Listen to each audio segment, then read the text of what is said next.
Hello everyone, कैसे हैं आप सभी लोग। आई होप सारे लोग बढ़िया और मज़े में होंगे और पढ़ाई आप लोगों की बहुत शानदार लेवल पे चल रही होगी, है ना। ऐसे उम्मीद आपसे है और काफ़ी अच्छी मेहनत आप लोग कर रहे होंगे। तो 6-6 नंबर वाली जो हमारी सीरीज चल रही थी उसके ऊपर हम जो क्वेश्चन फिलहाल हम लोग कर रहे हैं वो कैश फ्लो के ऊपर हम लोग कर रहे हैं। तो कैश फ्लो के क्वेश्चन किस तरीके से किए जाते हैं, है ना, क्या उसका फॉर्मेट है, पहली वीडियो में हमने डिस्कस किया। क्या क्या ट्रिक रहेंगे सॉल्व करने की उसको हमने डिस्कस किया। सेकंड वीडियो की अगर हम बात करें तो हमने एक क्वेश्चन उठाया था, ठीक ठाक क्वेश्चन था, बहुत ज़्यादा टफ क्वेश्चन हम उसको नहीं कहेंगे, बहुत एवरेज क्वेश्चन था, वो हमने उठाया था। उसको सीखा कैसे कैसे हम कर सकते हैं, ठीक है बात। तो इस बार क्वेश्चन थोड़ा अलग अलग टेक्निक में आने की पॉसिबिलिटी क्वेश्चंस की है, अलग अलग तरीके से क्वेश्चन आ सकते हैं। तो एक पॉसिबिलिटी वो है जो आपको करवा दी गई, एक पॉसिबिलिटी का क्वेश्चन आज हमने उठाया है ना। ये अक्सर 2-3 बार एग्जाम आया हुआ है, तो इसके ऊपर हम लोग बात कर लेते हैं किस तरीके से पैटर्न हम लोग को फॉलो करना होगा अगर इस तरीके का क्वेश्चन हमारे पास रहेगा। तो चलिए हम लोग क्वेश्चन के ऊपर बात करते हैं बिना देर किए हुए, सेशन चालू किया जाए आज का। तो हमारे पास क्वेश्चन आप देखें तो क्वेश्चन हमारे पास है, from the following information calculate net cash flow from operating activities and investing activities. यानी हमने सिर्फ ऑपरेटिंग और इन्वेस्टिंग एक्टिविटी तक ही जाना है, ठीक है बात, बाकी काम हमने नहीं करना। यानी पूरा कैश फ्लो का स्टेटमेंट नहीं बनना, सिर्फ इन्वेस्टिंग एक्टिविटी की पर्टिकुलर बात करनी है और पर्टिकुलरली बात कर देनी है ऑपरेटिंग एक्टिविटी के अंदर। पहला हमें दिया है सरप्लस 250 और 10 लाख, प्रोविजन फॉर टैक्स हमको दिया है, ट्रेड पेएबल हम लोग को दे रखा है, करंट एसेट्स हम लोग को दे रखी हैं, property plant and equipment tangible assets, ultimately machinery की बात हो रखी है, एक्यूमुलेटेड डेप्रिसिएशन की बात है कि डेप लगाया गया है। फिर नीचे एडिशनल इन्फॉर्मेशन हमें दी है कि machinery having a net value और net book value of ₹1 lakh, depreciation provided there on ₹1,60,500 was sold at a loss of ₹20,000। तो क्या हम इसका ट्रीटमेंट करेंगे वो हम डिस्कस कर लेंगे। Tax paid during the year of ₹75,000। तो ये हमको अल्टीमेट लेवल पर इंफॉर्मेशन गिवन है। इस इंफॉर्मेशन के आधार पर हम लोगों को कैश फ्लो स्टेटमेंट में ऑपरेटिंग एक्टिविटीज और इन्वेस्टिंग एक्टिविटीज से कितना कैश फ्लो हुआ या कितना कैश यूज्ड हुआ ये पता करना है बच्चों, ठीक है बात। चलिए बात कर लेते हैं इस क्वेश्चन के ऊपर। चलिए बच्चे, तो हम हेडिंग डालें ऊपर से, calculation of cash flow from operating and investing activities. एक साथ हम लोग हेडिंग डाल लें। फिर हमारे पास फॉर्मेट है, पर्टिकुलर्स है, डिटेल है और रुपीज है, ठीक है बात। तो फॉर्मेट के अंदर हम लोग यूज कर लेंगे। तो हमें पता करना है कि ऑपरेटिंग एक्टिविटी से कितना कैश फ्लो हुआ या कितना कैश यूज हुआ। लाइकवाइज हमको बात करनी है कि इन्वेस्टिंग एक्टिविटीज के अंदर कितना कैश फ्लो हुआ या फिर कितना कैश यूज हुआ, वो हम उसके ऊपर बात करेंगे, चर्चा करेंगे। तो यहाँ पर लिखा net profit before tax and extra ordinary item हमारा पहला मेन काम रहता है, तो इसे हमने ढूंढना होता है, ठीक है बात। इसके लिए हम लोग को वर्किंग नोट की जरूरत पड़ती है बच्चे, इसके लिए हमको पड़ती है बच्चे वर्किंग नोट की जरूरत, ठीक है बात। अब हम देखें तो कैसे हम लोग करेंगे। हम लिखेंगे प्रॉफिट, है ना, आफ्टर टैक्स, ठीक है, after tax and extra ordinary item, and extra ordinary item. ये हमें जो बैलेंस शीट में जो प्रॉफिट गिवन होता है बच्चे वो हमेशा आफ्टर द टैक्स गिवन होगा, after the extra ordinary item given होगा। बात करें कितना वो प्रॉफिट है, देखें प्रॉफिट के रिगार्डिंग अगर हम बात करें तो हमें दिया था कि जो सरप्लस है ना, इनका जो सरप्लस रहा था क्वेश्चन में, हमें कहा है कि जो सरप्लस हमारे पास है वो तुम्हें आपको एक बार क्वेश्चन फ्लैश करवाओ। देखो सरप्लस हमें कितना दिया है, सरप्लस हमें देखो दोबारा फ्लैश आपको क्वेश्चन हुआ है। सरप्लस पहली लाइन में लिखा है कि balance in statement of profit and loss. एक हमें देखो 2022 में 10 लाख दिया है और 21 में दिया है 250, ठीक है बात। देखो ऐसा कुछ है, हमारा 22 में 10 लाख प्रॉफिट हो चुका है, ठीक है बात, माइनस हम लोग करें 2022 में 10 लाख का प्रॉफिट है। इससे पहले का जो वर्ष है 21 वाला, तो उसमें 250 का प्रॉफिट था बच्चे, हम लोग को 250 का प्रॉफिट वहां पर था। तो अल्टीमेट लेवल पर हम देखें अगर हमारे पास कितना प्रॉफिट बचा तो बचता है बेटा 750, ठीक है। हमेशा अपने करंट वाले ईयर से प्रीवियस ईयर का प्रॉफिट लेस करना है, तो आपका इस साल का प्रॉफिट, कौन सा प्रॉफिट, प्रॉफिट आफ्टर टैक्स और एक्स्ट्रा ऑर्डिनरी आइटम निकल आता है, तो वो 750 हमारा है फिलहाल, ठीक है बात। 10 से आपने 250 माइनस किया, पहले भाई आपके 2,50,000 था, वो 10 लाख हो चुका था। यानी ये मतलब है कि इस साल का जो प्रॉफिट है वो 7,50,000 प्रॉफिट हमारे पास है बच्चों, ठीक बात। अच्छा, इसमें हम ऐड क्या क्या करते हैं वो एक बार आप फिर देखो मेरे साथ रिवाइज करें कि हम इसमें ऐड क्या करते हैं। Propose dividend for the previous year, interim dividend paid during the year, provision for tax for the current year, ठीक है बात। ये 3 चीजें हमारे पास आ गई। Transfer to all the reserves, जितने भी रिजर्व्स हैं, तो 4 चीजें आपकी ये प्लस होती हैं। या ऐसा कोई एक्स्ट्रा ऑर्डिनरी आइटम, ऐसा कोई एक्स्ट्रा ऑर्डिनरी आइटम जो आपने, है ना, प्रॉफिट एंड लॉस अकाउंट में पहले माइनस किया था, डेबिट किया था, वो दोबारा से यहाँ प्लस होता है। लेस होने की कंडीशन में इसमें क्या होता है, लेस आपका रिफंड ऑफ टैक्स लेस होगा, अगर रिफंड ऑफ टैक्स कहीं से आया होगा तो वो लेस होगा, या फिर ऐसा कोई एक्स्ट्रा ऑर्डिनरी आइटम रहा हो जो आपने प्रॉफिट एंड लॉस अकाउंट में पहले प्लस किया हो, यहाँ आकर वो माइनस हो जाएगा बच्चों। इतनी बात हम लोग करते हैं। तो आप देखें एड के रिगार्डिंग हमारे पास क्या, दोबारा देखो क्वेश्चन आप देख रहे हैं, क्या हमारे पास कहीं प्रपोज डिविडेंड है for the previous year? No, नहीं है। प्रपोज डिविडेंड हमारे पास नहीं है। Interim dividend paid during the year है? नहीं है। Transfer to all the reserves है क्या? नहीं है। कोई ऐसा एक्स्ट्राऑर्डिनरी आइटम आपको दिख रहा है जो कि प्रॉफिट एंड लॉस अकाउंट में पहले माइनस किया गया हो? ऐसा भी कुछ नहीं है, सिवाय प्रोविजन फॉर टैक्स के, सिवाय प्रोविजन फॉर टैक्स के बच्चों। तो हम सिर्फ एक चीज हमको मिल पाई, वो है आपका प्रोविजन फॉर टैक्स। ठीक है बात, वो है आपका प्रोविजन फॉर टैक्स।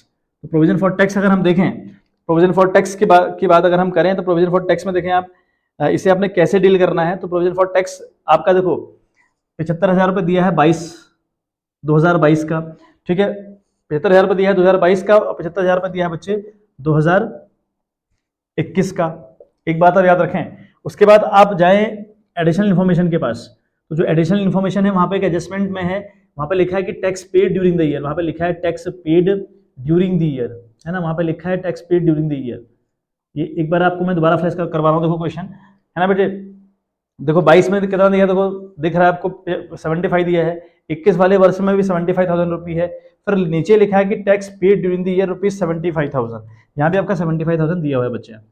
ठीक है बात, ये है बात। अब देखो एक बात बड़ी इंपॉर्टेंट है, इसे नोट कर लीजिएगा।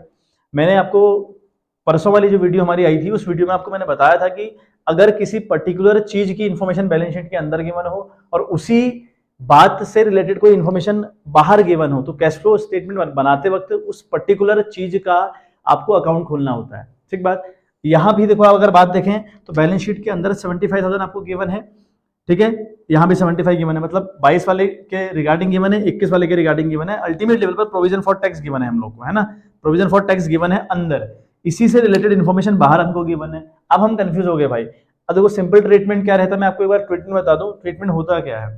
Provision for tax for the current year की हम बात करें ना बच्चे, फॉर द करंट ईयर तो यहाँ ऐड होता है, करंट ईयर वाला प्रोविजन फॉर टैक्स यहाँ ऐड होता है। देखो ये आपका प्रीवियस ईयर, ये आपका करंट ईयर, तो यहाँ 75,000 ऐड होना चाहिए। ठीक बात, अगर बाहर इन्फॉर्मेशन ना गिवन हो तब की बात मैं आपको बता रहा हूँ, तो 75,000 यहाँ पर प्लस होगा। कौन सा वाला? फॉर द करंट ईयर वाला, यानी ये वाला करंट। और फॉर द प्रीवियस ईयर वाला जो बात करें, जो 21 वाला हमारा प्रोविजन फॉर टैक्स रहता है बच्चों, वो हमारी ऑपरेटिंग एक्टिविटी की आखिरी में लेस हो जाता है। ठीक है बात, प्योर कैश फ्लो निकालने के लिए फ्रॉम द ऑपरेटिंग एक्टिविटी ये 75,000 वहां से लेस होता है, बट यहाँ तो ऐसा कुछ है नहीं। यहाँ पर कंडीशन क्या है, यहाँ दो बातें यहाँ है, एक बात यहाँ दे दी, तीन बात दे दी। अब मैं बताऊँ किसको प्रीवियस मानूं, किसको यहाँ माइनस करूँ, किसको यहाँ माइनस करूँ, मैं तो कंफ्यूज हो गया ना, किसको यहाँ प्लस करूँ। तो ऐसे कंफ्यूजन के को दूर करने के लिए आप अकाउंट्स खोलेंगे। ठीक है, हालांकि यहाँ पर अकाउंट खोलने की जरूरत नहीं थी, अगर नहीं भी खोल तब भी चलेगा, है ना, बट फिर भी मैं आपको बता दे रहा हूँ कैसे आप अकाउंट खोलेंगे बेटे। देखो ये आपका मामला हो गया, ठीक है बात, तो ये रहा आपका 2 वाला मामला, ये आपका रहा बाई वाला मामला। ज्यादा लिख नहीं रहे हम लोग, है ना, शॉर्ट करते हैं, लेकिन एग्जाम में प्रॉपर तरीके से अकाउंट्स खोलिएगा, इसके मार्क्स हैं बच्चे। तो यहाँ पर आप लिखेंगे प्रोविजन फॉर टैक्स का अकाउंट हम लोग खोल रहे हैं, ये क्या बात आप लिखिएगा, प्रोविजन फॉर टैक्स का ये अकाउंट है। ठीक है, अब जो प्रोविजन फॉर टैक्स है अपने आप में लाइबिलिटी जैसा है, इसका नेचर लाइबिलिटी का है, तो ये बाई से स्टार्ट होगा बच्चे। तो यहाँ पे लिखेंगे बाई, यहाँ लिखेंगे आप बाई बैलेंस बीडी। ठीक है बात, बाई बैलेंस बीडी लिखेंगे आप। अब देखो जो करंट ईयर वाला बैलेंस है ना, वो तो आपका क्लोजिंग बैलेंस है, ये आपका ओपनिंग बैलेंस है। करंट ईयर का हमेशा क्लोजिंग बैलेंस होता है बच्चे, और जो ये प्रीवियस ईयर वाला है वो आपके लिए ओपनिंग रहता है। तो आप यहाँ पे 75 लिखेंगे कि बैलेंस बीडी भाई हमारे पास 75,000 था, और फिर आप यहाँ लिख दें टू बैलेंस सीडी, फिर यहाँ पे आप लिख दें टू बैलेंस, सॉरी यहाँ पे नहीं, यहाँ पे जगह बनाई है हम लोगों ने, टू बैलेंस सीडी, 75 आपने यहाँ पे लिख दिया। ठीक है बात, तो जो इन्फॉर्मेशन बैलेंस शीट के अंदर की बना, किसी भी अकाउंट में यही लॉ चलेगा बच्चे, किसी भी अकाउंट को बनाते वक्त यही आपका लॉ चलने वाला है। बैलेंस शीट के अंदर जो इन्फॉर्मेशन है, इस साल वाली है क्लोजिंग वैल्यू, और इससे पिछले साल वाली वैल्यू है ओपनिंग वैल्यू। ये सिर्फ द्वारपाल का काम करेंगे, सिर्फ खड़े हो जाएंगे, एक इस द्वार पे एक उस द्वार पे, बस सिंपल सी बात ये याद रखनी है। ठीक है बात, ये दोनों इन्फॉर्मेशन जो बैलेंस शीट के अंदर की बने, किसी भी अकाउंट को बनाते वक्त इनको खड़ा कर देना है एज अ द्वारपाल, कि भैया तुम खड़े हो जाओ। अच्छा, नीचे वाली इन्फॉर्मेशन देखें, tax paid during the year, आपने टैक्स पे किया, टैक्स पे किया हो तो क्या होगा, टू बैंक करके एंट्री हुई होगी ना, आप टू बैंक करेंगे ना, प्रोविजन फॉर टैक्स की अगर हम एंट्री करेंगे तो टू बैंक करेंगे, हाँ या ना, बिल्कुल करेंगे। तो अगर टू बैंक करेंगे तो यहाँ पर करने वाले हैं आप, यहाँ पे आप लिखेंगे टू बैंक, है ना, टू बैंक 75,000 हमने पे किया। मतलब अल्टीमेट लेवल पे यहाँ आपका हो गया 1.5 लाख रुपए, हो गया बच्चे।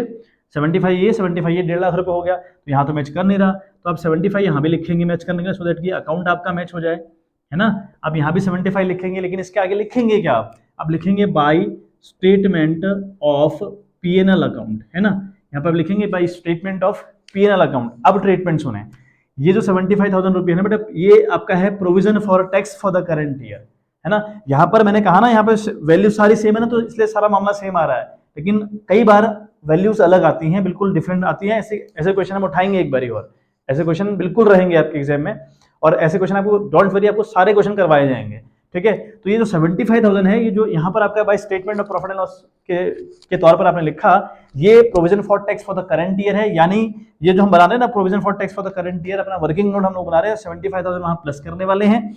उसके बाद जो साफ साफ दिया है कि बैंक में 75,000 पे किया, यहाँ तो लिखा है ना साफ साफ कि टैक्स पेड किया गया, तो जो टैक्स पे किया गया इस साल, वो टैक्स आपकी ऑपरेटिंग एक्टिविटी के आखिरी में लेस होगा बच्चे। तो यहाँ मामला ये हुआ कि प्रोविजन कितना होगा इस साल का, वो निकालने के लिए आपको ये बनाना पड़ा, क्योंकि आपको दिया क्या था, टैक्स पेड तो दिया था आपको। अगर आपको टैक्स पेड दे रखा था तो ये तो माइनस हो जाएगा ऑपरेटिंग एक्टिविटी में, लेकिन यहाँ कितना प्लस करें वर्किंग नोट में, उसके लिए हमको ये निकालना पड़ा बच्चे, ठीक है बात।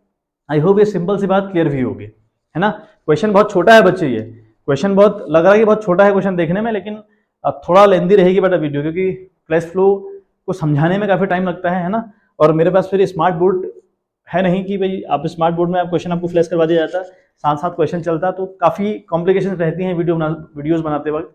तो थोड़ा सा पेशेंस के साथ, धैर्य के साथ आप लोग चीजों को देखिएगा, है ना, और गारंटेड समझ में आएंगी आपको, थोड़ा दिमाग लगाने की बात है बच्चे। चलिए ठीक है बात, चलिए मैं इसको रफ करूंगा, आप एक बार स्क्रीनशॉट इसका ले लें, अपने पास सेव रख लें इस चीज को। देखिए बच्चे, तो provision for tax for the current year हमारा 75,000 रुपये आया था, वो हम यहाँ पे ऐड कर देते हैं। हमारा अल्टीमेट बैलेंस बन गया बच्चे 5 5 10 कैरी 1 7 14 15, है ना। ये हो गया आपका 5 सॉरी तो 5 और 7 5 12 के 2 से 1 8, यह आ रहा बेटे हमारी 8,25,000 रुपये। तो जो 8,25,000 रुपये है ना बच्चे, इसके फ्रंट पर आप लिख दें प्रॉफिट बिफोर इंटरेस्ट, है ना, sorry not profit before tax and extra ordinary item हमारा आया बच्चे 8,25,000 रुपये। तो ये हम लिख लें कि भाई हमारे पास ये तो हमारा आ गया बच्चे 8,25,000 रुपये, ठीक है बात। होप बात क्लियर भी हो। अच्छा, अब ये प्रॉफिट आने के बाद बच्चे हम ऐड करते हैं, क्या ऐड करते हैं, है ना, हम ऐड करते हैं नॉन कैश ऑब्लिक, है ना, non cash oblique operating item, है ना। ऐसा कोई आइटम आपको मिले जो नॉन कैश हो और नॉन ऑपरेटिंग आइटम हो, तो उसे हम लोग प्लस करने का काम बच्चे करते हैं, ठीक है बात। चलिए समझने का प्रयास करते हैं कैसे करना है ये। देखिए मैं आपको एक बार दोबारा से क्वेश्चन फ्लैश करवाता हूँ पहले। देखिए आप एक बात समझें, यहाँ पर हम लोग को पता है यार हम लोग क्या क्या ऐड करते हैं नॉन कैश आइटम के तहत। आपको मैंने कल की वीडियो बताया है, डेप है, गुडविल को अमोर्टाइज करना है, पेटेंट्स को अमोर्टाइज करना है, ये प्लस होता है। ऑपरेटिंग एक्टिविटी के तहत जो ना हो, ऐसे non operating activity, non cash item और नॉन ऑपरेटिंग वाले आइटम दोबारा से प्लस होते हैं। नॉन ऑपरेटिंग आइटम के कई सारे एग्जाम्पल हैं, लॉन्ग टर्म और शॉर्ट टर्म बोरिंग पर इंटरेस्ट देना, बैंक ओवरड्राफ्ट पर इंटरेस्ट देना, डिविडेंड पे कर देना, है ना, या फिर किसी मशीनरी का लॉस होना, किसी मशीन को बेचते वक्त, मतलब मशीन इन द सेंस कोई एसेट्स बेचना, कोई फिक्स एसेट बेची, उस पर प्रॉफिट हुआ, उस पर लॉस हुआ, ये सारे नॉन ऑपरेटिंग आइटम्स हैं, है ना। Non operating in the sense आपकी बिजनेस की कोर एक्टिविटी नहीं है। तो ऐसा कहीं से भी अगर आपको बेनिफिट हुआ हो या फिर आपका नुकसान हुआ हो, जो आपने पहले प्लस माइनस कर रहे हो, उनको आपने यहाँ ट्रीट करना होता है नॉन ऑपरेटिंग आइटम के तहत, ठीक है बात। अच्छा, एक तो हमको डेप पता है, ठीक है, करते हैं। गुडविल को एमोर्टाइज वाला मामला हम लोग को पता है, ठीक है। पेटेंट्स को एमोर्टाइज करना हमारा नॉन कैश वाला आइटम हुआ। ऑपरेटिंग आइटम जो नॉन ऑपरेटिंग आइटम है वो क्या हुई भाई, वो short term long term borrowing पर इंटरेस्ट देना, डिविडेंड पे करना, डिवेंचर पर इंटरेस्ट देना, किसी मशीन को बेचते वक्त या किसी बिल्डिंग को बेचते वक्त, किसी फिक्स्ड एसेट्स को बेचते वक्त हमको लॉस हो जाए, वो हमारा नॉन ऑपरेटिंग एक्सपेंसेस हुआ, है ना। तो इस तरीके की जो चीजें रहती हैं बच्चे, वो आपके नॉन ऑपरेटिंग आइटम के तहत आया करती हैं, ठीक है बात। अब जरा मैं एक बार दोबारा आपको क्वेश्चन फ्लैश करवा रहा हूँ, आप देखिएगा एक बार, है ना। मुझे पता है भाई यहाँ पर हम डेप प्लस करने वाले हैं, हम लोगों ने यहाँ पर डेप प्लस करना होता है। अब जरा देखें, अगर डेप प्लस करना है, अगर मैंने डेप यहाँ प्लस करना है बच्चे, तो आप देखें डेप के रिगार्डिंग आपको ऊपर एक बात दी गई है, एक्यूमुलेटेड डेप्रिसिएशन लिखा है लास्ट में 10,62,000 और 11 लाख रुपए। अच्छा, उसके बाद नीचे लिखा है a machinery having a net book value of ₹1 lakh, depreciation provided there on ₹1,62,500 was sold at a loss of ₹20,000, वो 20,000 के लॉस पर बेची गई। बात कही है पूरे क्वेश्चन ने कि वो 20,000 के लॉस पर बच्चे बेची गई, है ना, आपको साफ साफ दिख रहा होगा।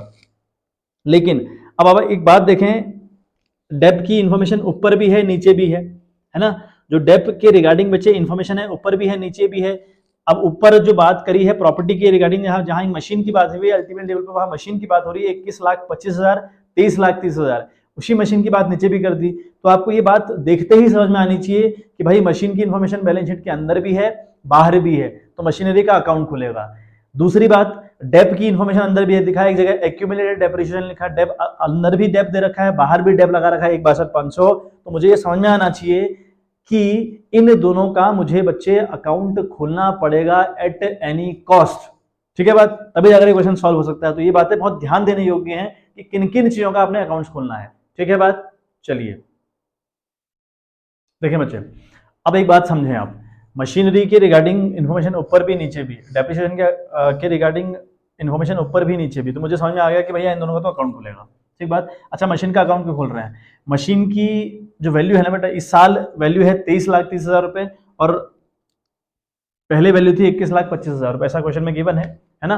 जैसे कि मैं आपको क्वेश्चन फ्लैश करवाऊंगा थोड़ी देर बाद। तो 23,30,000 रुपए इस साल वैल्यू है और 21,25,000 पहले थी। इन्हीं बात की इंफॉर्मेशन नीचे भी गिवन है। तो मैं ये कंफ्यूज हो गया कि मशीन खरीदी इस साल की बेची, मुझे समझ में नहीं आया ना, क्योंकि कैलकुलेट करना पॉसिबल नहीं हुआ। आप करके देख लीजिए, नहीं पॉसिबल हुआ तो आप अल्टीमेट लेवल पर ये कंफ्यूज हुए कि आपने मशीन बेची कि खरीदी है। तो ये पता करने के लिए हम लोग मशीन का अकाउंट खोल रहे हैं। अच्छा, डेप क्यों खोल रहे हैं? डेप के रिगार्डिंग इन्फॉर्मेशन ऊपर भी है नीचे भी है ना। जो डेप था पिछले साल का वो था 10,62,500, इस साल का डेप है 11 लाख रुपए। अब इस साल कितना डेप लगाया गया, ये पता मैं कर लेता बड़ी आसानी से, अगर इन दोनों को माइनस करता मैं बड़ी आसानी से पता कर लेता कि अच्छा इतना डेप लगा है। लेकिन नीचे भी तो इन्फॉर्मेशन ये बने इनके रिगार्डिंग, तो मैं आप कंफ्यूज हो गया कि डेप कितना लगाया, मुझे नहीं पता डेप कितना लगाया है ना। तो प्रोविजन फॉर डेप्रिसिएशन इस साल का कितना है नहीं पता चल रहा, तो आपने डेप अकाउंट खोला। ऐसी मशीन बेची की खरीदी, कंफ्यूज है आप इस मामले में, तो आपने मशीन का अकाउंट खोला बच्चे। अब एक बार क्वेश्चन आपको फ्लैश करता हूं, देखें क्वेश्चन में क्या लिखा है। ठीक है बात, अब देखिए क्वेश्चन में क्या लिखा है। A machinery having a net book value of ₹1 lakh. ठीक है, एक मशीन की वैल्यू थी 1 लाख रुपए, है ना। Depreciation provided there on ₹1,60,500। पूरी मशीन की बात हो रही है, सिर्फ एक मशीन की बात नहीं हो रही है। यहाँ जो मशीन बेची है ना, वो बहुत सारी प्रॉपर्टीज है, उसके बाद बहुत सारे प्लांट कुछ होंगे, एक पार्ट की बात कर रहा है। तो डेप तो पूरे प्लांट पे लगाया गया 1/500, लेकिन उनमें से एक मशीन का टुकड़ा था 1 लाख रुपए का, जिसको 20,000 की लॉस पर बेच दिया गया। एक बात नीचे नीचे टैक्स पेड वाली बात हमने कर ली है, और यहाँ पर ये मशीन की रिगार्डिंग बात हो रही है कि एक मशीन है ना, जिसकी वैल्यू 1 लाख रुपए साहब, जिसकी वैल्यू 1 लाख रुपए है, उसको 20,000 के प्रॉफिट पर बेच दिया गया। ये क्वेश्चन हमसे कहता है, ये बड़ी खतरनाक बात है। अब देखें, मशीन की जो वैल्यू है ना बच्चे, वो 1 लाख रुपए की मशीन है, ऐसा गिवन है हम लोग को, 1 लाख की मशीन है, और मशीन बेची गई है 20,000 के प्रॉफिट पर, सॉरी लॉस पर, नॉट प्रॉफिट पर। 1 लाख की मशीन है, 20 के लॉस पर बेची गई, तो भाई कितने की बेची होगी? 80 की। 80 मतलब आपने उसकी एंट्री यहाँ करनी होती है, आप लिखेंगे बाई बैंक अकाउंट, है ना, आप लिखेंगे बाई बैंक अकाउंट, कितनी भाई? 80,000 रुपए। तो मशीन बेची 80 की, 20 का लॉस हुआ। अगर आपको लॉस हो तो उसको भी बाई साइड रिकॉर्ड करने का हम लोग काम करते हैं, तो हम लिखेंगे by statement of PNL account, है ना, by statement of PNL account, वो आपका होता है बच्चे 20,000 रुपए। एक बात तो ये हो गई। चलिए आगे कहा, डेप के रिगार्डिंग बात कही, भाई डेप्रिसिएशन अपने आप में एज अ लाइबिलिटी की तरह ट्रीट किया जाता है, तो इसलिए इसका बैलेंस बीडी बाई साइड हम लोग ने लिखा, बाई बैलेंस बीडी लिखा 10,62,500, और बैलेंस सीडी लिखा 11 लाख रुपए। ये ओपनिंग वैल्यू, मतलब जो पहले साल की वैल्यू है वो ओपनिंग है, इस साल की वैल्यू क्लोजिंग है। लाइकवाइज मशीन की भी वैल्यू हमने जो ये बीडी से स्टार्ट यानी 2 से स्टार्ट किया, क्यों? मशीन अपने आप में एसेट्स है, एसेट्स का बैलेंस डेबिट, तो डेबिट से स्टार्ट किया जाएगा, तो balance BD by balance CD. पहले की वैल्यू यानी पिछले साल की वैल्यू 21,25 बीडी है मेरे लिए, और 23,30 जो इस साल की वैल्यू है वो मेरे लिए क्लोजिंग है। तो ये दोनों किसी फिगर के काम के नहीं है, ये दोनों मेरे द्वारपाल हैं, इनसे मेरा कोई मतलब अब नहीं होगा। अब जो मैं कैलकुलेशन कर रहा हूं वो मेरी अल्टीमेट चीजें रहेंगी बच्चे। बाय बैलेंस बीडी लिखा। अच्छा, इसी डेप्रिसिएशन अकाउंट से आपने डेप ट्रांसफर करना होता है। जब आप मशीनरी अकाउंट और डेप्रिसिएशन अकाउंट एक साथ खोल रहे हो, तो आपने इस अकाउंट से डेप यहां ट्रांसफर करना होता है। आई होप आपने 11th में डेप्रिसिएशन वाला करा हो, जब प्रोविजन फॉर डेप्रिसिएशन का अकाउंट अलग से खुलता था, मशीन का अकाउंट अलग से खुलता था। ये बात आपको याद हो, अगर नहीं भी है तो कोई दिक्कत नहीं है। अब याद रखिए कि डेप्रिसिएशन और मशीनरी अकाउंट हम जब साथ साथ खोलते हैं तो डेप यहां से वहां ट्रांसफर किया जाता है। ट्रांसफर करने की एंट्री हम 2 साइड करते हैं बच्चे। यहाँ पे हम लिखेंगे टू मशीनरी अकाउंट, ठीक है, हम लिखेंगे टू मशीनरी अकाउंट। ये मशीनरी अकाउंट में भेजा गया कितना? 1,62,500 रुपए। ठीक, हम लिखेंगे 1,62,500 रुपये कहाँ से भेजा गया, इस अकाउंट से भेजा गया, इस अकाउंट से कहाँ भेज, ठीक है, इस अकाउंट से कहाँ भेजा गया, इस अकाउंट से यहाँ भेजा गया बच्चे, यहाँ 2 है तो यहाँ बाई साइड हमारा आएगा मामला, तो लिखेंगे बाई, है ना, कौन सा अकाउंट से आया, बाई डेप्रिसिएशन अकाउंट से आया, तो बाई डेप्रिसिएशन अकाउंट कितना भाई, 1,62,000 बच्चे 500। तो ये अल्टीमेट जितनी भी चीजें हम लोग को दी थी वो हमने रिकॉर्ड कर ली, वो सारी बच्चे हमने रिकॉर्ड कर ली हैं। ठीक है बात। अब अल्टीमेट लेवल पर आप देखें कि अल्टीमेट लेवल पर यहाँ क्या होगा, देखें आप बच्चे निकालना क्या चाह रहे हैं वो देखें, आप पहले इसको प्लस करें, 80,000, 20,000, 1,00,000 हुआ, फिर 1,500 उसमें ऐड किया, 23,30,000 को फिर ऐड किया इनमें, तो ऐड करने के बाद बच्चे ये बन रहा है 25,92,500, ये बन रहा है बच्चे 25,92,500। ठीक है बात, ये क्लोज किया, यहाँ भी आपका वही 25,92,500। ठीक है बात। अच्छा, इस 25,92,500 से आप ये जो पुराना 21,25,000 रुपए है, ये अगर लेस कर देते हैं बच्चे, ये अगर आप लेस कर देते हैं तो ये बनता है बच्चे 4,67,500, है ना, ये बन रहा है 4,67,500, मतलब 4,67,500। तो फिगर यहाँ बच गया। अब फिगर यहाँ बचेगा मतलब आपका हुआ टू बैंक आप लिखेंगे। ठीक है, अगर फिगर वहां बचे तो बाई बैंक लिखते हैं, अगर यहाँ बचे तो मशीन वाली की मैं कहानी बता रहा हूँ, एसेट्स वाली की कहानी बता रहा हूँ। अगर बाई यहाँ बैलेंस बचे, यहाँ अगर आपको बैलेंस लिखना पड़े तो उसको बाई बैंक करके लिखते हैं, और यहाँ अगर लिखना पड़े तो उसको टू बैंक करके लिखते हैं। अब पूरी मशीन का डेप 1,62,500 था, उस डेप को हम लगाते नहीं है। ठीक है, हमको इस साल का प्रोविजन चाहिए। इस साल कितना प्रोविजन है भाई, ये तो पूरा अभी तक की कहानी में 1,500 है ना, अभी तक की कहानी में पूरा 1,500, जबकि हमको ये नहीं चाहिए, हमको ये वाला डेप से मतलब नहीं है। हमारा यहाँ जो बैलेंस बचेगा उस डेप से मतलब होता है बच्चे, इससे नहीं होता। जब हम दोनों का अकाउंट खोलते हैं ना, तो उस टाइम पे हमें डेप वाला फिगर यहाँ से लेना पड़ेगा, जो मैं यहाँ पर ऐड करने वाला हूँ डेप्रिसिएशन, वो इसको नहीं लूंगा। कभी भी ये गलती मत करिएगा, 1,500 यहाँ नहीं लिख सकते आप यहाँ से बैलेंस निकालेंगे। कैसे, देखें यहाँ बात, आपका यहाँ मामला देखो क्या हुआ, 1,500 इस साइड है, 11 लाख रुपए इस साइड है, वहां 10,62,500। तो सिंपल सी बात है, आपको दिख रहा होगा कि बैलेंस फिगर वहां पर बच रहा है, मुझे बीडी साइड बैलेंस बचाना पड़ रहा है ना। इधर 12,62,500 का बैलेंस आ रहा है, इसको ऐड करेंगे 12,62,500 की बात रहेगी बच्चे। यहाँ भी आपका लिखेंगे 12,62,500। ठीक है बात, आई होप बात क्लियर हुई हो। 12,62,500 अब यहाँ भी लिखने वाले हैं। फिर यहाँ पर आप लिखेंगे बच्चे by statement of P&L account. ठीक है बात, यहाँ बच रहा है बच्चे अल्टीमेट लेवल पर 2 लाख का फिगर बच रहा है, 12 लाख है ना, 10,62,500 में 2 लाख जोड़ दीजिए, 2,62,500 हो जाएगा 12,62,500। तो ये जो अब ये वाला है ना, ये मेरे काम का है बच्चे, इस फिगर को मैं यहाँ लूंगा।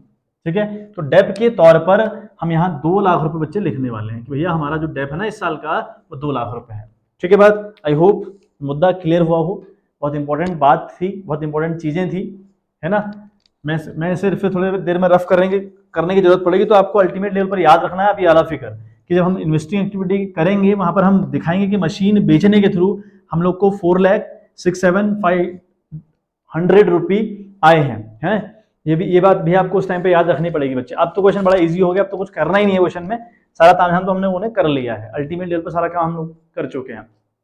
अच्छा, अब एक बात और देखें आप, ये जो लॉस है ना आपकी, जो ये statement of profit and loss account जो आपने लिखा नहीं, आपकी लॉस थी 20,000 रुपए की, ये 20 की लॉस भी आपको यहाँ रिकॉर्ड करनी पड़ेगी। क्यों, ये 20 का लॉस क्यों हुआ, आपने मशीन बेची। मशीन बेचना क्या आपका काम था, आप बताएं। अगर आप मैन्युफैक्चरिंग कंपनी के अंदर हैं, आपका मशीन बेचना काम है क्या, नहीं। अगर मशीन बेचना काम नहीं है तो ये नॉन ऑपरेटिंग एक्सपेंसेस था बच्चे, और जो नॉन ऑपरेटिंग एक्सपेंसेस होते हैं वो दोबारा से प्लस किए जाते हैं, तो हम इसे भी प्लस करेंगे। हम लिखेंगे loss on sale of machinery, loss on sale of machinery, मतलब मशीन को बेचते वक्त आपको अपने लॉस कमाया कितने का बच्चे, 20,000 का अपने लॉस कमाया है। ठीक है बात, तो ये दो हमें नॉन कैश और नॉन ऑपरेटिंग आइटम मिले बेटा। तो इतना मिलने के बाद हमारे पास ये वैल्यू है ना, अल्टीमेट लेवल पर 2,20,000 रुपये हुई, तो 2,20,000 रुपये अब यहाँ प्लस करेंगे, 2,20,000 यहाँ प्लस कर देंगे तो ये बन जाएगा बच्चे 10,45,000 बन रहा है। तो 10,45,000 हमारा आया ना बच्चे, ये तो 10,45,000 रुपये हमारा आया है, ये हमारा अल्टीमेट लेवल पर क्या हुआ, इसे हम कहते हैं ऑपरेटिंग प्रॉफिट, है ना। ये बात आपको अच्छे से पता है, हम इसे कहते हैं ऑपरेटिंग प्रॉफिट। ठीक है, operating profit before working capital change, before working capital मतलब करंट एसेट्स और करंट लायबिलिटी का हिसाब लगाने से पहले जो प्रॉफिट है वो ये है, वर्किंग कैपिटल चेंजेस बेटा। ठीक है बात, आई होप इतनी बात आपको क्लियर हो गई होगी। तो 10,45,000 हमारी क्या है बच्चे, वर्किंग कैपिटल है ना, बिफोर चेंजेस, यानी जो operating profit before working capital change जो है हमारा 10,45,000 रुपये निकल आया बच्चे। चलिए तो हम बात करते हैं और हमारे पास क्या अल्टीमेट मुद्दा हुआ पड़ा है। अच्छा, इसके बाद हम लोग करते हैं बात, इस फिगर के बाद हम लोग करते हैं एड और लेस, कुछ चीजें हमारी होती हैं, वो हमारी है करंट एसेट्स और करंट लायबिलिटी। अब करंट एसेट्स के रिगार्डिंग मैंने कल आपको समझाया था, करंट एसेट्स या तो बढ़ रही होंगी या फिर घट रही होंगी। इनका मामला चलता है अपोजिट, अगर करंट एसेट्स बढ़े तो यहाँ वो लेस की जाती हैं, अगर करंट एसेट्स घटे तो यहाँ वो प्लस की जाती हैं। लेकिन करंट लायबिलिटी की अगर हम बात करें, करंट लायबिलिटी भी आपकी या तो इंक्रीज हो रही या डिक्रीज हो रही। इंक्रीज डिक्रीज का मतलब क्या है, आपने 2 साल की वैल्यू को कंपेयर करना है। हो सकता है किसी करंट एसेट्स की वैल्यू पहले 1 लाख थी, अभी 1.5 लाख हो चुकी है, तो इसका मतलब होगा कि वो करंट एसेट्स, वो पर्टिकुलर करंट एसेट्स 50,000 से बढ़ी हुई है, तो अगर वो बढ़ेगी वो कैश फ्लो स्टेटमेंट के अंदर माइनस की जाएगी। ठीक है बात में, ये मतलब मेरा था। और करंट लायबिलिटी अगर है, इनमें सीधा सा फंडा हुआ, अगर करंट लायबिलिटीज बढ़ें, अगर आप दोनों फिगर कंपेयर कर रहे हैं, मान लिया क्रेडिटर पहले 2 लाख के थे, अब 2.5 लाख के हो चुके हैं, तो यहाँ 50,000 की बढ़ोतरी हुई। अगर करंट लायबिलिटी बढ़े तो यहाँ प्लस की जाती है, अगर घटे तो यहाँ माइनस करी जाती है। ठीक है, सिंपल सी बात आपने याद रखनी। मैं आपको देखो दोबारा क्वेश्चन फ्लैश करवा रहा हूँ। करंट एसेट्स और करंट लायबिलिटी पहचाने, इसमें करंट एसेट्स और करंट लायबिलिटी हमारे पास है क्या। देखें आप, सरप्लस का ट्रीटमेंट कर चुके हैं, प्रोविजन फॉर टैक्स का कर चुके हैं। ट्रेड पेएबल की बात करें अगर, तो 375 पहले थी और 1 लाख हो गई हैं अब। ठीक है, 375 पहले थी, अब हो गई हैं, ठीक है सॉरी नो आपका थोड़ा सा उल्टा बोल दिया मैंने। 2,21,000 में थी बजे जो ट्रेड पेएबल थी, 2021 में 1 लाख रुपए हैं, और 2022 में ये 375 हैं, यानी ये 2,75,000 रुपए से इंक्रीज हुई हैं।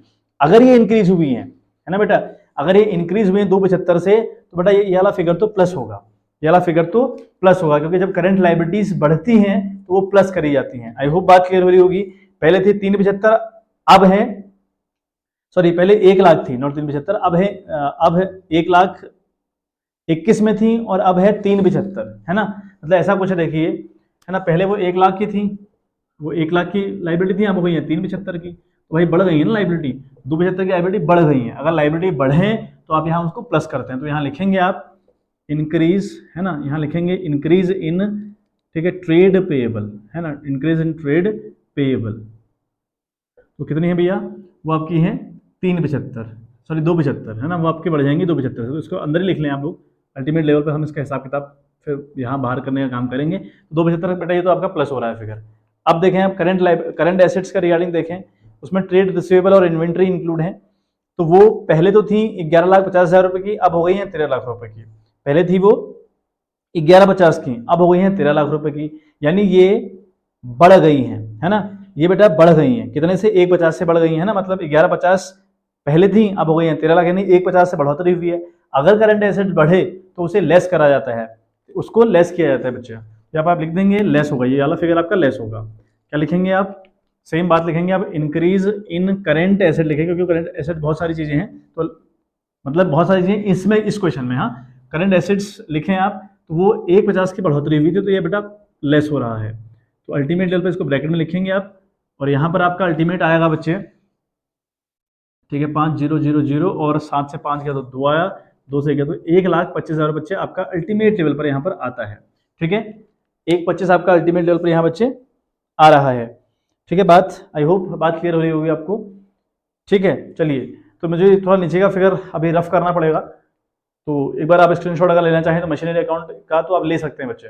बस याद रखें हमें करना क्या क्या है। एक तो हमें लॉस का ट्रीटमेंट हम लोगों ने कर लिया, डेप्रिसिएशन हमारे यहाँ हो गया, हमें बस ये याद रखना है कि ये बैंक वाला फिगर हमारा इन्वेस्टिंग एक्टिविटी में काम आएगा। ठीक है, ये आप याद रखें बस। देखिए बच्चे, तो अल्टीमेट सॉल्व मैंने क्वेश्चन कर दिया है फिलहाल, है ना। तो ये आप 275 हमारे पास प्लस हो रहा था, है ना, एज अ, क्योंकि ट्रेड पेबल हमारे बढ़े थे, तो यहाँ पर आप फिर लेस हुआ हमारा 1,50, तो अल्टीमेट हमारा बैलेंस आया 1,50। तो 1,25 10-15 से प्लस हुआ तो आपका 11,70,000, तो 11,70,000 हमारा क्या था बच्चे, cash generated from operating activity, यानी हमने ऑपरेटिंग एक्टिविटी से 11,70,000 रुपए का कैश जनरेट किया। उसके बाद हमें पता है ऑपरेटिंग एक्टिविटी में लास्ट में हमें टैक्स को पे करना होता है, जो कि हमें 75,000 क्वेश्चन के अंदर दिया हुआ था, नीचे एडजस्टमेंट हमको दे रखा है, 75,000 पे किया गया। तो ये करने के बाद हमारे पास बैलेंस बचा 10,95,000। जो 10,95,000 है, this is the real net cash flow from the operating activity. ठीक है बात, अब हम बात करेंगे इसमें इन्वेस्टिंग एक्टिविटी के ऊपर। देखिए बच्चे, ऑलमोस्ट क्वेश्चन हमारा सॉल्व हो चुका है। अब देखें मशीन अकाउंट जब मैंने बनाया था तो आपने स्क्रीनशॉट लिया हो आई होप, तो वहाँ पे मैंने आपको दिखा रखा है कि सेल मशीन की 80,000 की करी थी हमने, बाई बैंक अकाउंट लिखा था। फिर एक टू बैंक करके भी लिखा है फिगर, जो हमारा बैलेंसिंग फिगर आया था जिसमें आया था 4,67,500, यानी 4,67,500 की वैल्यू आई थी, और सेल की वैल्यू आई थी 80,000 रुपये यानी, और जो परचेस की वैल्यू थी वो थी 4,67,500 रुपये। अब देखें, ये जब आपने परचेस करी तो कैश आपका गया, और जब आपने सेल करी तो कैश आपका आया, है ना। तो अब यहाँ पर हम लिखेंगे, ये बी वाला पार्ट हमारा है, ठीक है। यहाँ पे ए वाला पार्ट मैं लिखना रोज भूल जा रहा हूँ, यहाँ पे आप लिख दीजिएगा cash flow from operating activity. यहाँ पर हम लिखेंगे कैश, ठीक है, फ्लो, है ना, फ्रॉम इन्वेस्टिंग एक्टिविटी, ठीक है। बात इन्वेस्टिंग एक्टिविटी ये आप लिख दें एक बार यहाँ पे। उसके बाद देखें हम यहाँ पे क्या लिखेंगे, हमें सेल ऑफ मशीनरी से कितना कैश आया, तो हम लिखेंगे भाई सेल ऑफ मशीनरी, हमने मशीन बेची, हमें कितना कैश आया, है ना, मशीनरी से हमें कितना कैश आया, वो हमको आया बेटा अल्टीमेट लेवल पर 80,000 रुपये, ठीक है बात। अच्छा, ये 10,95,000 आप बाहर भी लिख दें, आप 10,95,000 हमको यहाँ पर शो करना पड़ेगा, है ना। अच्छा, उसके बाद सेल ऑफ मशीनरी हमें 80,000 रुपये आया। उसके बाद हमने जब मशीन खरीदी ना बच्चे, तो हमें कितना कैश हमारा गया, परचेज ऑफ मशीनरी से हमारा कितना कैश गया, वो दिया था 4,67,000 यानी 4,67,500, तो हमारा इतना कैश अल्टीमेट लेवल पर चला गया था। तो ये हमारा माइनस होने वाला है, ये फिगर हमारा प्लस वाला है 80,000 रुपये। तो अल्टीमेट की वैल्यू अगर हम देखें तो आ रहा 3,87,500, ये आ रहा बेटा आपका 3,87,500। तो दिस इज दी आंसर जो आपका आ रहा है, ये आपका आंसर आया माइनस में। अगर ये आंसर माइनस में आया है तो आप लिखेंगे cash used in investing activity, cash used in investing activity, मतलब आपने कितना कैश यहाँ पर एक्टिविटी के अंदर यूज कर लिया। बस इतना ही हमसे क्वेश्चन ने पूछा था बच्चे, कि ऑपरेटिंग से निकालो और इन्वेस्टिंग से आपने कैश निकालना था, अलग अलग आंसर आपको निकालने थे। और ये आपका पूरा क्वेश्चन 6 मार्क्स का क्वेश्चन था बेटा। तो ऐसे क्वेश्चन भी एग्जाम में आने की पूरी संभावनाएं हैं, तो ऐसे क्वेश्चन भी आप लोगों ने तैयार करने हैं बच्चे, ठीक है बात। तो इनकी जमकर प्रैक्टिस करिए, और ऐसे क्वेश्चन आने के पूरे चांसेस हैं। एक क्वेश्चन इस तरीके का आएगा अगर आएगा तो, और एक क्वेश्चन आपको मैंने कंप्लीट वाला करवाया है, उसके आने की पूरी पॉसिबिलिटी है, और उसमें एडजस्टमेंट जरूर रहेंगे। तो इन्वेस्टिंग के रिगार्डिंग मशीनरी अकाउंट कैसे बनता है, डेबिट अकाउंट कैसे बनता है, प्रोविजन फॉर टैक्स अकाउंट कैसे बनता है, ये तीनों अकाउंट हमने सीख लिए हैं। तो इन पर कमांड बना लीजिएगा, क्योंकि ये तीनों अगर अकाउंट आपको आ जाएंगे तो ये हर जगह आपके काम आएगा, ठीक है बात। ऐसे ही नेट प्रॉफिट की कैलकुलेशन हम लोग कैसे करते हैं, उसका वर्किंग नोट किस तरीके से तैयार किया जाता है, वो दोनों क्वेश्चन में आपको करवाया था, और जो पहली वीडियो बनी थी एज ए इंट्रोडक्शन, तो वहां पर भी करवाया गया है ना। तो उन पर एक बार कमांड बना लें, और एक क्वेश्चन सेपरेट आएगा, हर चीज सेपरेट निकालने को बोलता है क्वेश्चन। जैसा सीबीएसई का अगर आपने पेपर सॉल्व किया हो तो आपने देखा होगा पैटर्न बिल्कुल अलग था, तो उस पैटर्न के भी क्वेश्चन एग्जाम में आने की पॉसिबिलिटी है, क्योंकि लगभग चीजें वैसे ही आएंगी जैसी सैंपल पेपर ने प्रोवाइड करवाई हैं, ठीक है बात। तो एक बार उन क्वेश्चन को भी करने का हम लोग प्रयास कर लेंगे, उन टाइप के क्वेश्चन भी हम कर लेंगे। फिर कुछ क्वेश्चन हम लोग टफेस्ट क्वेश्चन कर लेंगे, जो टफ रहेंगे। इस तरीके से हमारा जो कैश फ्लो है वो फिनिश हो जाएगा। फिर हम ट्राई करेंगे, है ना, मैंने पूरे सारे पेपर ऑब्जर्व किए हैं, 11 से 12 ऐसे फॉर्मूले हैं रेशियो के रिगार्डिंग जो एग्जाम में आते हैं, अक्सर पूछे जाते हैं, तो उनके ऊपर हम सेपरेट बात करेंगे। एक रेशियो के ऊपर भी वीडियोस आपके 2-3 वीडियोस और रहेंगी कैश फ्लो खत्म होते ही, ठीक है बात। चलिए मिलते हैं आपसे नेक्स्ट वीडियो, तब तक के लिए bye bye, have a good day.